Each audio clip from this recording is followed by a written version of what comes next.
Have you ever felt like the financial world is playing a cruel joke on you? Every headline and every guru tells you the same thing. They say you need at least $1 million to retire. They tell you that if your bank account doesn't have seven figures, you're essentially failing. But let's look at the actual data from the Federal Reserve. The median retirement savings for a household headed by someone age 62 is only about $185,000. That is a staggering gap between what they tell you to have and what people actually have. If you are sitting there at 50 or 60 years old feeling like a failure because you don't have $1 million, I want you to stop. The pursuit of that imaginary million is actually what's keeping you stuck.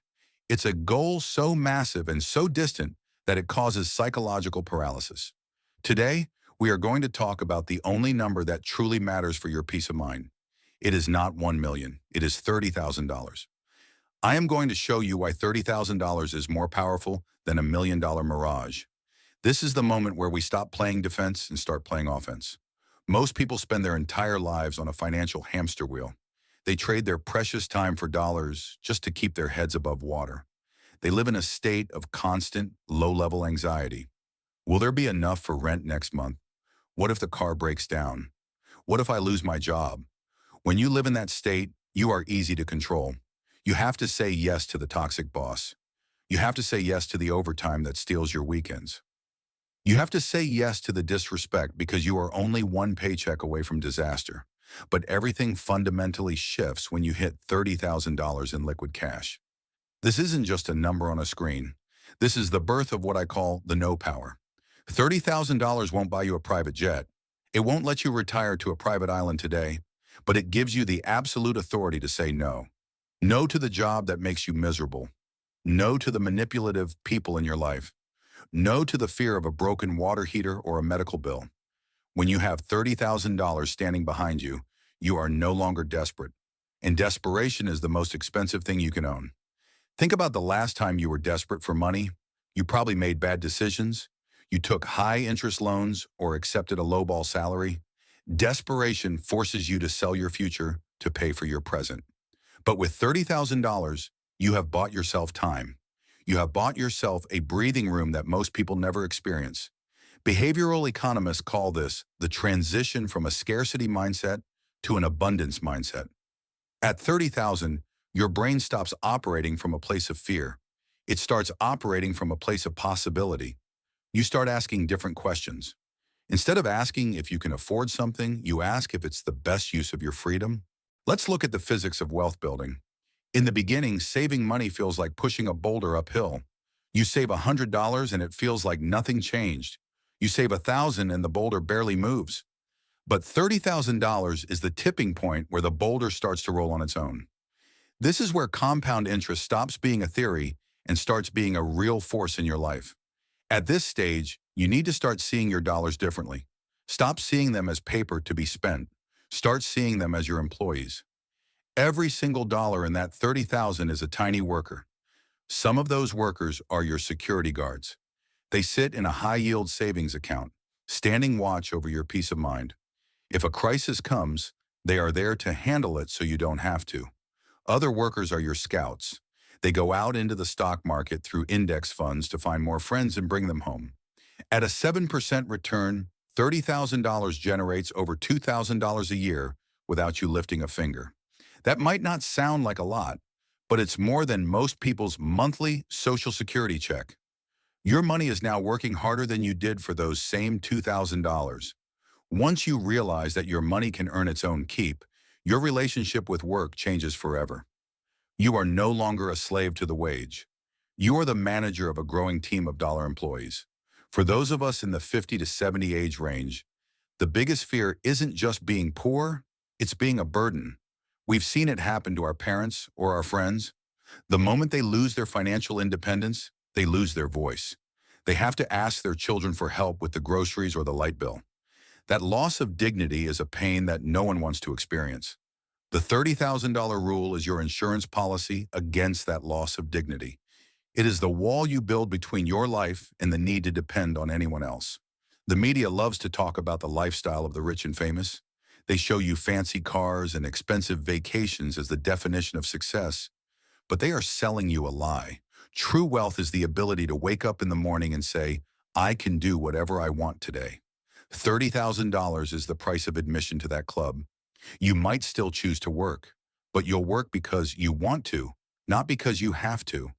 You'll work from a position of strength, not from a position of necessity. So how do you get there if you're starting late? First, you must kill the lifestyle creep. In our culture, we are trained to upgrade our lives every time we get a little ahead. A new car, a bigger TV, a nicer kitchen renovation. These things are all designed to keep you on the hamster wheel. They are the chains that keep you from your $30,000. If you have a car that runs, keep it. If your kitchen works, use it. Every dollar you spend trying to look wealthy is a dollar that cannot work to make you free. Second, you have to be consistent. Wealth isn't built in giant leaps. It's built in small, boring steps taken every single day. It's the $50 you didn't spend at the restaurant. It's the $100 you moved into your investment account before you could spend it. If you can save just $500 a month, you will hit $30,000 in 5 years. And that doesn't even account for the growth of your investments. If you are already at $20,000, you are in the home stretch. Don't let the plateau trap kill your momentum. Most people get comfortable when they hit 20,000. They feel safe, so they stop pushing. They buy a vacation or a new toy, and they slide back to 10,000. They never get to experience the magic that happens at 30. The jump from 30,000 to 100,000 is actually easier than the jump from 0 to 30. Because at 30, the momentum is on your side. The habits you built to get there are the same habits that will carry you the rest of the way. You have proven to yourself that you can delay gratification. You have proven that you are in control of your impulses. That self-trust is worth more than the money itself. When you hit 30,000, you gain a superpower that no one talks about. It's the ability to think long-term. When you are broke, you can only think about today or tomorrow. You are in survival mode, but at 30,000, you can look 5 or 10 years into the future. You can wait for the right opportunity instead of jumping at the first thing that comes along. You can wait for the market to recover instead of selling in a panic. You can invest in your health, your skills, and your relationships. This is where your net worth really starts to explode. Not because you're working harder, but because you're thinking smarter. Let's be honest about the $1 million goal. For many people starting at 50, it might be mathematically impossible to reach $1 million. And that's okay. If you spend your life chasing a goal you can't reach, you'll die feeling like a failure. But $30,000 is achievable for almost everyone who is willing to be disciplined. And once you have 30,000, you'll find that 40 comes faster, and 50 comes even faster than 40. Before you know it, you have 100,000. And at 100,000, your money is earning $10,000 a year on average. That is real freedom. That is the foundation of a life where you are the master of your own fate. I want you to take a moment and imagine your life with $30,000 in the bank. Imagine the feeling in your chest when you realize you are safe for the next 6 months, even if you never earn another cent. Imagine the look in your children's eyes when they see that you are stable and secure. Imagine the peace of mind you'll have when you go to sleep at night. That feeling is not a luxury, it is your birthright. But you have to claim it. You have to stop listening to the gurus who make you feel small for not being a millionaire. You have to start valuing your time more than your stuff. Every dollar you save is a vote for the person you want to be. It is a vote for your independence. It is a vote for your dignity. The $30,000 rule isn't about the money. It's about the transformation of your soul. It's about moving from a victim of the economy to a participant in the market. Once you make that shift, there is no going back. You will never see a dollar the same way again. You will never see your time the same way again. You will finally understand what it means to be truly wealthy.